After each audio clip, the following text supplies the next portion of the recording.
Dans ce dossier, nous allons comparer, confronter l'évolution sur les 2 derniers millénaires de quelques nations, civilisations avec le devenir du peuple Israël. Ces nations, ces peuples étant pris en compte en raison de leur rapport avec le peuple juif. Nous verrons que les conclusions qui découlent de ces confrontations sont tout à fait surprenantes. Je dois préciser tout de suite que dans ce dossier, comme dans d'autres dossiers de mon livre, je me suis mis à la place d'un observateur non juif, ami d'Israël et du peuple juif, agnostique scientifique, qui ne s'en remet donc pas à l'histoire selon l'interprétation théiste talmudique du texte biblique, mais à l'histoire commune aux multiples sources des historiens de profession entre guillemets.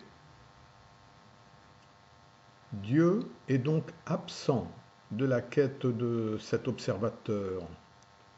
Ce qui lui importe avant tout, c'est Israël et le peuple juif, c'est l'aspect humaniste.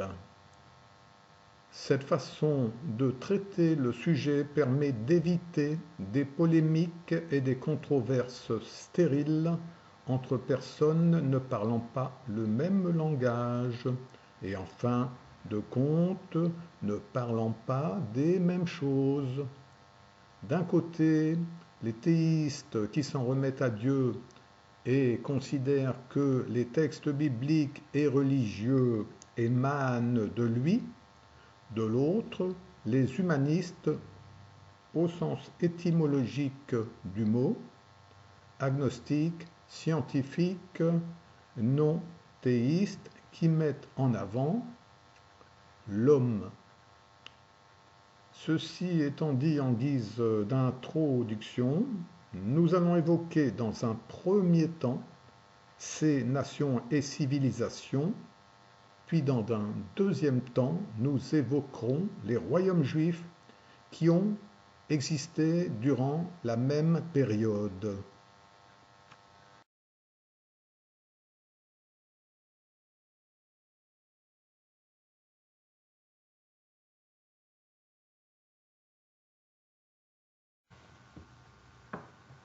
Pour respecter l'ordre chronologique de l'histoire du peuple juif, nous allons évoquer d'abord l'Égypte, pour laquelle deux versions différentes et complètement opposées existent. D'un côté, la version théiste selon la Torah, de l'autre, la version des historiens, telle qu'on nous l'enseigne dans les classes d'histoire de l'Antiquité. L'Égypte des pharaons débute vers 3100 avant notre ère. Elle devient byzantine, donc chrétienne, vers le IVe siècle, et ça durera jusqu'au 7e siècle. À partir du 7e siècle, elle devient musulmane.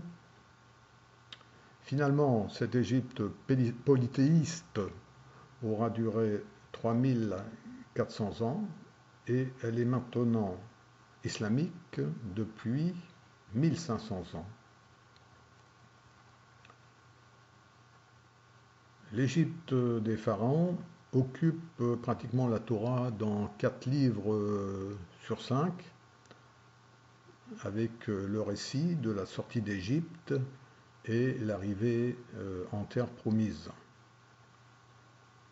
Et en fait, dans le premier livre qui raconte la création et l'histoire des patriarches, les pharaons sont déjà présents, ils sont évoqués dès Abraham. Les acteurs du récit biblique sont évoqués avec une foule de détails qui les concernent: nom, ascendance, descendance, épouse, etc. Pour les pharaons, c'est le silence presque total. Il n'y a pas un seul nom de pharaon qui est mentionné dans la Torah. Peu ou pas de détails sur leur existence, sur leur vie. Dans les sources extra-bibliques universelles, c'est exactement le contraire. Il n'y a pas de traces des Hébreux esclaves en Égypte. Alors que toutes les dynasties, tous les noms des pharaons sont connus. C'est d'ailleurs en guerrier conquérant que les Juifs viendront avec Alexandre défaire l'Égypte pharaonienne. Donc finalement, l'Égypte existe toujours. On ne peut pas dire le contraire.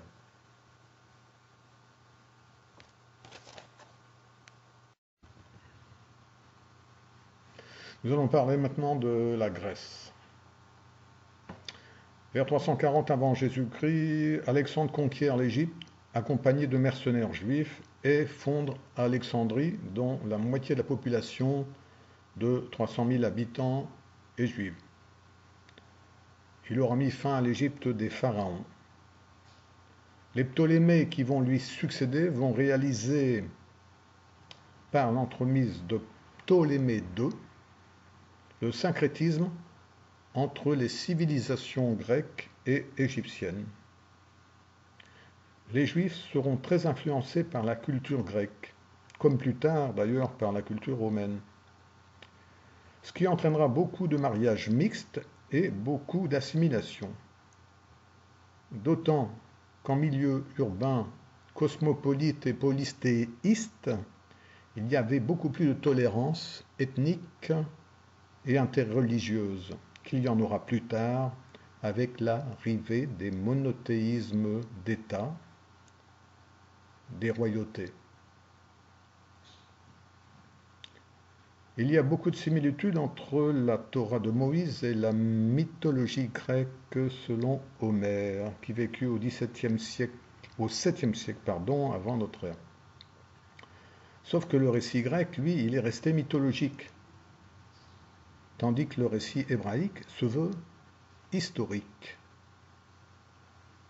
Pourtant, la Grèce polythéiste de ce temps-là a donné des philosophes, des scientifiques, des mathématiciens, Thalès, Pythagore, Platon et le père de la médecine occidentale, Hippocrate. Pendant que les juifs monothéistes, eux, ne s'occupaient que de religion et ne juraient que par la Torah. Il y avait déjà là de quoi s'inquiéter. Il disait, entre guillemets, tout est dans la Torah.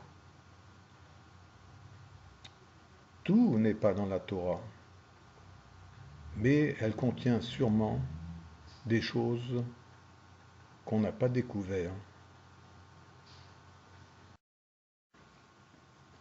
Passons à l'Italie, Rome. La ville de Rome aura été fondée au milieu du 8e siècle avant notre ère. L'Empire romain d'Occident durera près de 1000 ans et passera sans transition hégémonique du polythéisme au pseudo-monothéisme chrétien, dont le nombre de saints vénérés n'a rien à envier au panthéon précédent. Il disparaîtra en 476 de notre ère et sera divisé en deux parties.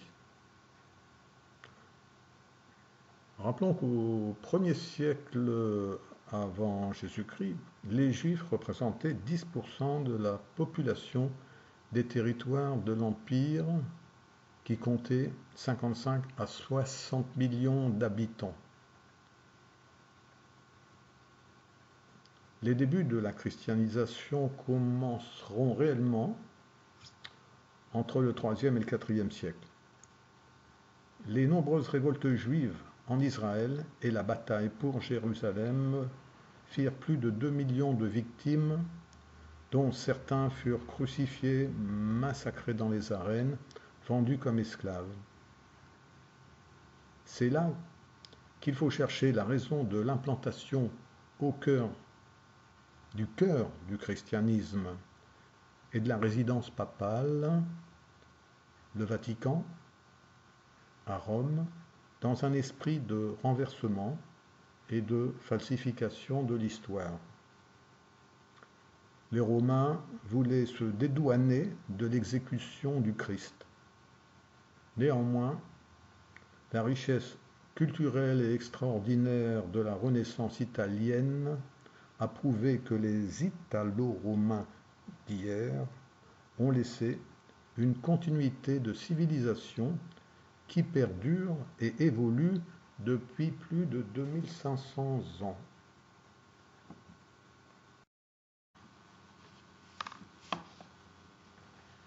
Ce peuple n'a pas disparu non plus, tout au plus, il a changé de religion. Passons à l'Espagne et le Portugal. Ces deux pays ont pratiqué une inquisition atroce envers les Juifs, qui ont pourtant apporté énormément à leur culture. Durant leur période impériale, ces deux pays ont transmis leur langue, leur culture et leur religion à toute l'Amérique du Sud. Aujourd'hui, ces deux pays existent bel et bien et font partie de l'Europe, comme la Grande-Bretagne et l'Allemagne. Nous y venons.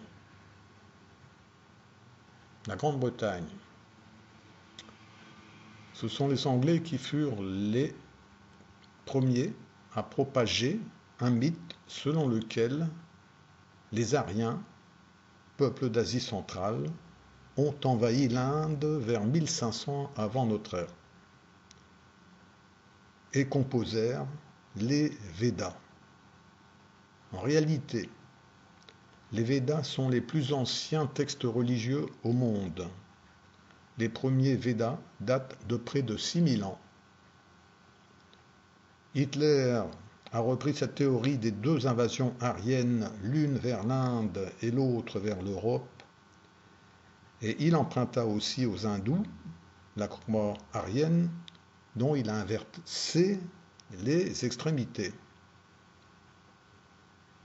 La Grande-Bretagne est le pays qui a le plus contribué à réduire le territoire d'Israël et à augmenter sa vulnérabilité dans l'encerclement par des pays ennemis durant sa gestation. Voir le dossier spécial sur ce sujet dans mon livre. Aujourd'hui, succédant à la période impériale, subsiste le Commonwealth. L'anglais est devenu la langue internationale et on parle anglais dans toute l'Amérique du Nord et en Australie.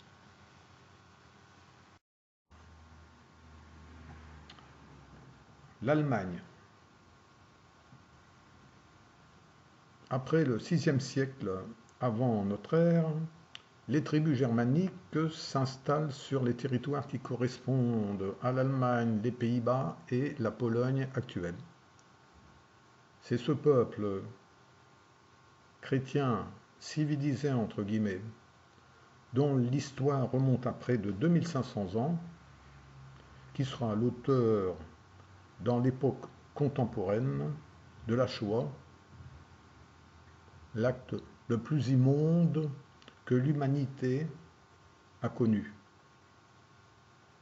Après la période impériale nazie, l'Allemagne, entre guillemets, est redevenue un pays comme les autres. Fermez les guillemets, point d'interrogation. Quelques mots maintenant sur des autres empires qui n'ont pas vraiment disparu. L'Empire ottoman a duré plus de 600 ans entre 1299 et 1922 pour devenir la République turque dans sa continuité. La France est devenue un empire sous Napoléon pour redevenir simplement la France ensuite, en conservant ses territoires d'outre-mer, la Guadeloupe, la Martinique, la Réunion, Tahiti, la Nouvelle-Calédonie, etc. La Russie, après sa période Union soviétique, est redevenue la Russie. Dans les prophéties de Daniel, il est écrit: mais une prolongation de vie leur fut accordée. Ainsi traduit, ils cessèrent d'exister en tant que superpuissance, mais continuèrent comme peuple ou nation.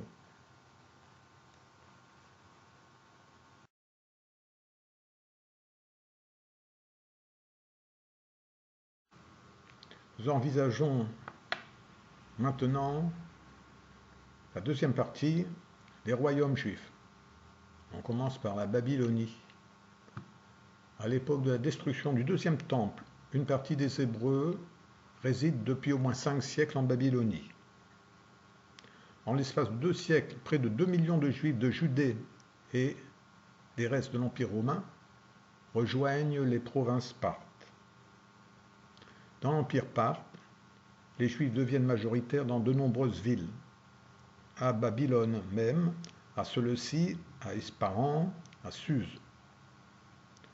Comme Cyrus l'avait fait au temps de l'exil, le pouvoir parthe reconnaît une certaine autorité et autonomie au prince exilarque qui règne sur les régions où les Juifs sont majoritaires.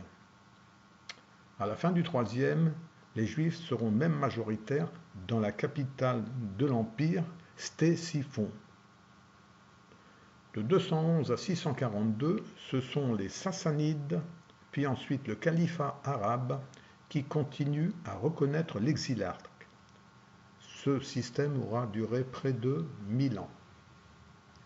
À noter qu'au milieu du 5e siècle, l'exilarque Mar Zoutra a levé une armée et déclaré l'indépendance d'un État juif regroupant les principales villes à majorité juive de Babylonie. Et ça ne durera que 7 ans. Parlons maintenant du Maroc. Entre le 6e et le 5e siècle avant notre ère, aurait été créé un royaume juif indépendant dans le Souss, avec pour capitale Oufran. Sa situation était si prospère qu'il refusa son appui pour la construction du second temple. Au 1er siècle, des dizaines de tribus sont judaïsées et au 2e, il se crée des petits royaumes à Zagora, Tafilalat, Ifran, Telouat, Tamagrout. Certains ont défié le temps. Taroudan, Azilal, Damnat, Dzou et surtout Debdou, dont le roi Ibn Masha'al aurait aidé à l'installation de la première dynastie alaouite du Maroc. Troisièmement, l'empire juif du Touat. Après le massacre de 400 000 juifs en Cyrénaïque par les Romains vers 118, les rescapés s'installent dans le Sahara. Le royaume de Touat, avec pour capitale Tamengzit, durera jusqu'en 1492, soit plus de 1300 ans. Quatrièmement, le royaume d'Adiaben. En Mésopotamie, après la mort de Monobase Ier, sa femme, Hélène d'Adiaben, et son fils Isathès II se convertissent au judaïsme en 30 après Jésus-Christ. La reine Hélène s'installe à Jérusalem et fait construire un palais pour elle et ses 7 fils. Elle participera à la lutte contre les Romains en Palestine. Cinquièmement, le royaume d'Himyar. Au Yémen, avec pour capitale Zafar, ce royaume domina l'Arabie entre le 3e et le 6e siècle. Il sera défait par les Éthiopiens chrétiens en 525. Sixièmement, le royaume des Bêta Israël. Les Falachas d'Abyssinie en Éthiopie étaient établis dans les régions montagneuses de Gondar. Le royaume, en lutte constante contre l'Éthiopie chrétienne, exista du IIIe siècle au XVIe siècle. Septièmement, la Kaena. Elle fut la principale figure de la résistance berbère à l'avancée des troupes musulmanes entre 695 et 705. À la tête de sa tribu juive de Djerouas, à l'est de l'Algérie dans les Ores, elle parvient à associer plusieurs tribus indigènes juives et chrétiennes. Elle amène les berbères païens à adopter le judaïsme.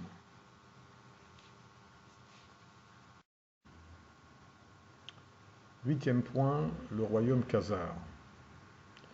Il a existé pendant 6 siècles, de 641 à 1237. Il devient juif au milieu du 8e siècle. L'Empire byzantin, les Slaves de la Russie méridionale et d'autres pays lui paieront tribut. 9e point, l'Inde, avec Joseph Rabban, qui était prince de Kranganor et qui a fondé la dynastie vers 1500. 10e point, le royaume juif de Narbonne. En 760, Pépin le Bref nomme Makir Théodoric prince de Narbonne. La dynastie continue pendant plusieurs générations. Le comte Guillaume de Toulouse, entre autres, reste une figure célèbre de cette dynastie.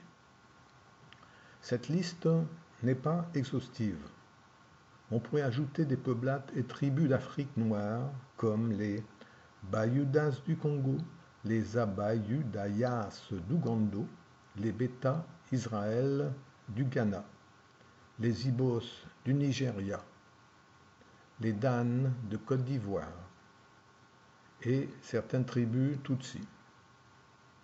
11e point, une remarque sur les grandes villes des empires avec forte population juive. Il est difficile d'imaginer qu'il y avait déjà en ces temps-là des mégapoles avec une vie cosmopolite intense, un melting pot de gens de tout horizon, libres ou esclaves affranchis. Comme à notre époque, la vie de ces grandes cités nécessitait une organisation avancée. Administration, construction de bâtiments et quartiers entiers avec voiries, système d'approvisionnement, sous toutes sortes de corps de métier, etc. Il s'y développait des classes bourgeoises, du multiculturalisme, de la mixité, les échanges ethniques, un grand rayonnement culturel. Les citoyens juifs y étaient très nombreux et parfois majoritaires. Par exemple, il y avait 1 million d'habitants à Rome, de 500 000 à 1 million d'habitants à Alexandrie, 500 000 habitants à Antioche en Syrie et 400 000 à Athènes, 300 000 à Carthage.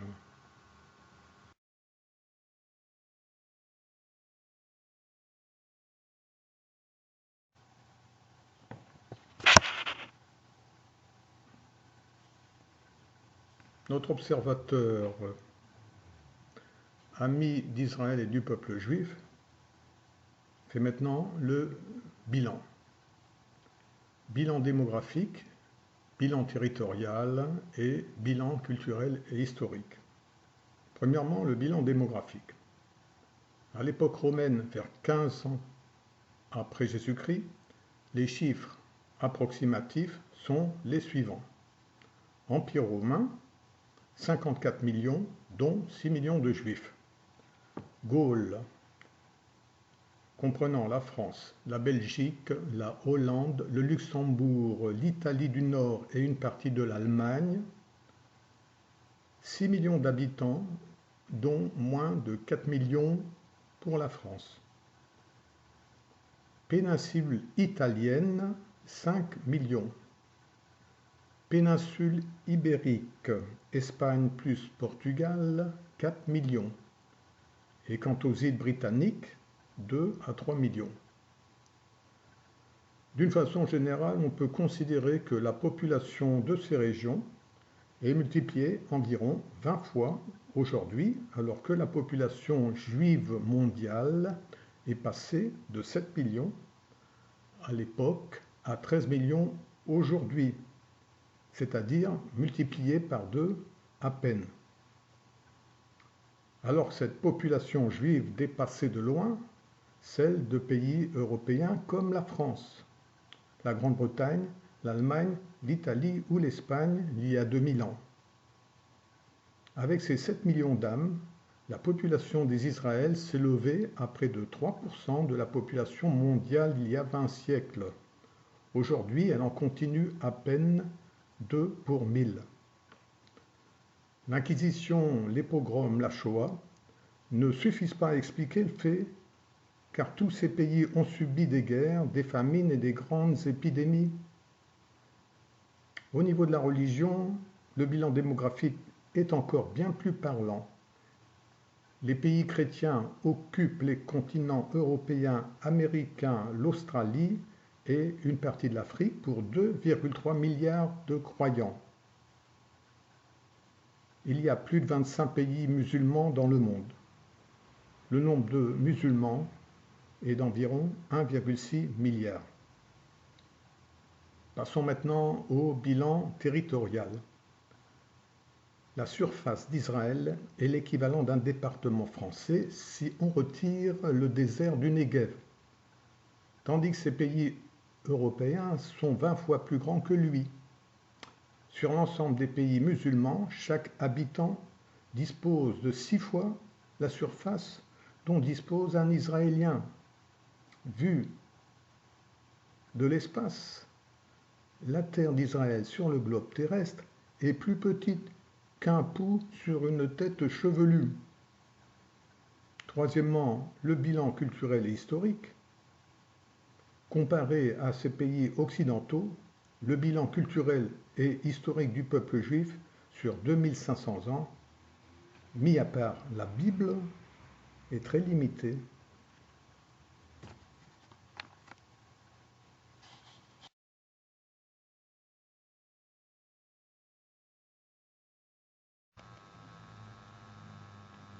Quelles sont les causes de ce bilan pour notre observateur? Premier point, nation sans État. L'État-nation accumule un patrimoine historique, culturel, géographique au fil des siècles, tandis que cet héritage reste limité pour une nation sans État. Les Juifs ont été dispersés dans le monde entier pendant presque toute leur histoire et le sont toujours en dehors de la terre d'Israël. D'où la différence entre un État-nation moderne et démocratique, avec séparation totale de la religion et de l'État, et avec une nation sans État, où la séparation d'un État inexistant par définition n'existe pas, et où la religion fait la loi aux dépens des autres citoyens laïcs, agnostiques, athées. Il y a détention, confiscation du législatif, du traditionnel, du matériel et identitaire par le pouvoir religieux. Deuxième point, le mythe. Les Juifs théistes ont répandu le mythe selon lequel le peuple d'Israël avait survécu 3 millénaires grâce à son attachement à la religion, pendant que les autres nations et civilisations avaient disparu, notamment celles qui avaient eu un comportement génocidaire vis-à-vis du peuple juif. Les pages précédentes de cet exposé ont suffisamment montré à quel point ces affirmations sont fausses. Elles ont eu une action délétère sur l'avenir du peuple d'Israël. Bon, c'est bon, toc. Troisième point, le verrouillage démographique, et notamment la restriction dans la transmission de la judéité par la mère. Comme je l'ai précisé au début, je vous ai décrit les constatations d'un observateur non juif, agnostique, scientifique. J'ouvre donc maintenant une petite parenthèse. Je me rends à l'office de Shabbat tous les samedis matins en la grande synagogue de Lille. Quand on sort la Torah pour lire la paracha de la semaine, il n'y a plus qu'un seul Kohen pour monter en premier. Et parfois, pas de Kohen du tout. Je monte alors, moi, Lévi, en premier, et quand le Kohen est présent, il n'y a que moi ou mon frère, seul Lévi de toute l'assemblée pour monter en second. Fermez la parenthèse. Les Cohen et Lévi sont une race en voie de disparition. Les raisons de la loi de transmission exclusive par la mère de la judéité ont donné lieu à des interprétations plus fantaisistes les unes que les autres. L'explication est pourtant toute simple et reflète l'égoïsme de la nature humaine. L'explication, c'est le patriarcat polygamique. Dans une société patriarcale polygamique, il s'agissait de ne pas transmettre ni les titres Cohen ou Lévi, si le père l'était, ni le patrimoine aux bâtards que les paterfamilias, comme on dit en latin, avaient eu avec leurs servantes non juives. Les résultats sont là, catastrophiques, au bout de 2 millénaires, par l'association de cette loi avec un antiprosélytisme religieux strict et irresponsable.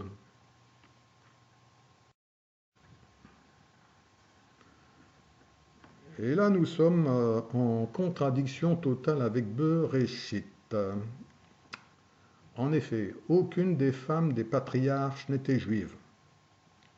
On n'a jamais entendu parler de quelconque processus de conversion car ça n'existait pas. Du point de vue génétique, Isaac est à moitié juif. Jacob est juif au 1/4.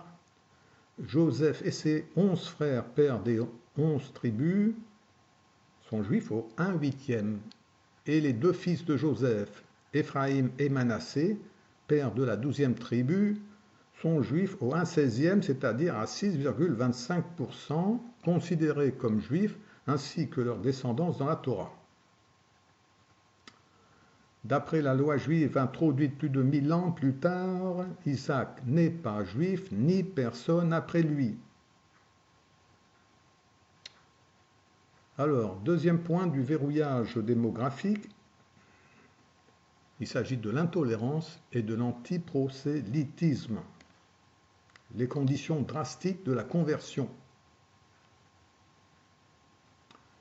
Les religieux intégristes ont un comportement qui tient plus de la religiosité, la dévotion idolâtre, avec abandon du libre arbitre et intolérance totale. Ils ont inventé les conditions drastiques et antiprosélytes de la conversion. C'est insupportable pour les 90% de sionistes, couples mixtes, giborim athées agnostiques, tous ces actifs d'une nation sans État, constatant qu'une grande partie du matériel identitaire pour transmettre l'héritage leur est subtilisé. Il est préférable que des Éphraïm et des Manassés juifs à 6,25%, athées, agnostiques mais soutenant Israël et le peuple juif rejoignent la nation, plutôt que 100 millions d'individus sans origine juive, pris d'un délire mystique débridé qui se convertissent selon les règles strictes et éjectent 300 ans après les juifs de sang, et ainsi créant une nouvelle religion. Ça s'est déjà produit, n'est-ce pas? Ça peut se reproduire. Quant à la tradition, elle est souvent au-dessus de la religion pour les raisons suivantes. L'impact des traditions a toujours été plus puissant que le culte religieux. C'est pourquoi chaque nouvelle religion a emprunté les fêtes, les mythologies, les usages et traditions de la précédente afin de faciliter l'adhésion donc des populations. C'est pourquoi aussi le cérémonial, y compris la liturgie qui encadre les fêtes et les événements de la vie, naissance, bar mitzvah, mariage, enterrement, fait partie des us et coutumes des traditions de la nation. Ainsi, il n'y a pas de contradiction pour un athée ou un agnostique à participer à des offices religieux à la Beth Knesset s'il y ressent son identité par ce fait. Chacun puise dans le matériel identitaire religieux ou laïque en fonction de ses aspirations pour préserver l'identité et aussi la transmettre autour de soi ou à sa descendance.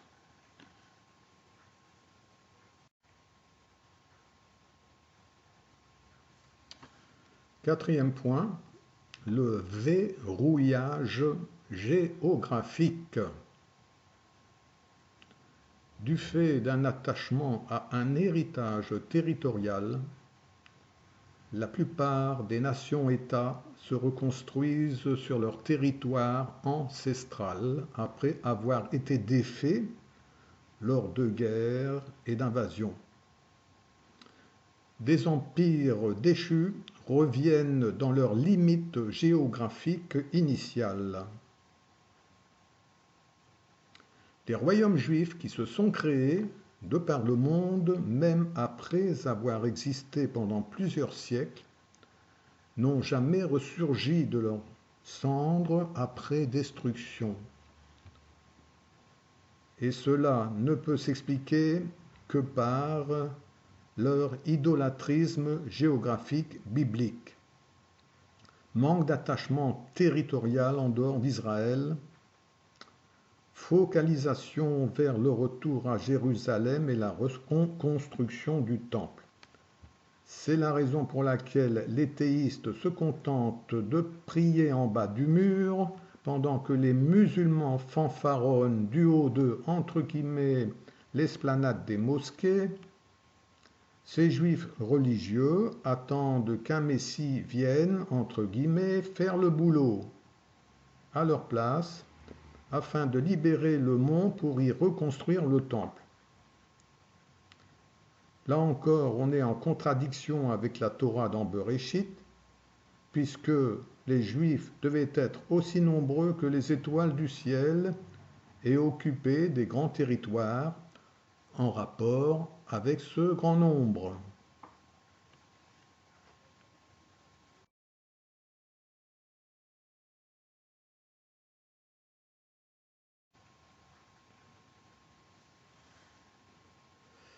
Notre observateur cite maintenant Maïmonide dans son livre Le Guide des égarés.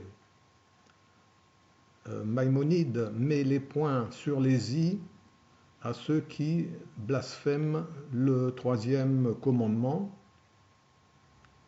Tu ne mentiras pas au nom de Dieu. Théiste éclairé, à la fois homme de religion et savant, Maïmonide nous avertit qu'il faut garder son libre arbitre en lisant les textes. il critique, entre guillemets, ceux qui lisent à la lettre et ne veulent pas en démordre dans la religiosité qui est la leur. Et il critique ainsi ce que j'appelle, entre guillemets, l'idolâtrisme verbal. Page 140, il écrit « Toutes ces phrases saturées d'éloges et de qualificatifs superlatifs religieux envers Dieu, au point d'en devenir blasphématoires en le ramenant à une petitesse humaine étriquée. » Page 141, il écrit « Ces hommes ineptes qui ont insisté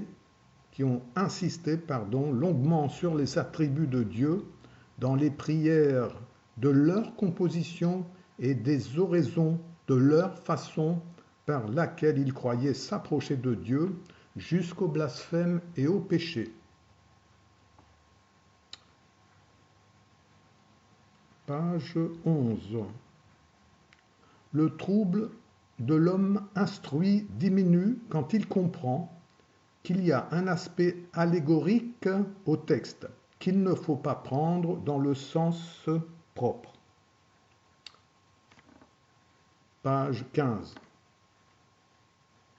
Pour parler de tous ces sujets, on s'est servi de mots homonymes afin que les hommes vulgaires puissent les prendre dans un certain sens selon la mesure de leur intelligence et la faiblesse de leur conception, et que l'homme parfait put les prendre dans un autre sens. Page 17. L'intérieur de la Torah est la perle. Le sens allégorique extérieur n'est rien. Page 20.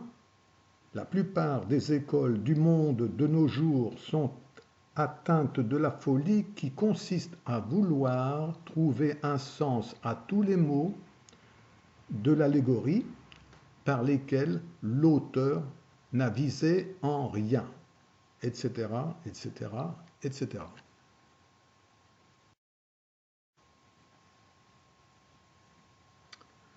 La conclusion de notre observateur, ami d'Israël et du peuple juif, est la suivante. Pendant sa trop longue période de nation sans État, c'est un théisme pas toujours éclairé qui a géré le peuple juif. Pour pouvoir exister dignement, en étant estimé et surtout respecté, le peuple juif devrait compter aujourd'hui, en toute logique, environ 300 millions d'âmes, réparties sur plusieurs États-nations et formant un espèce de Commonwealth, avec l'État d'Israël représentant la mère patrie historique.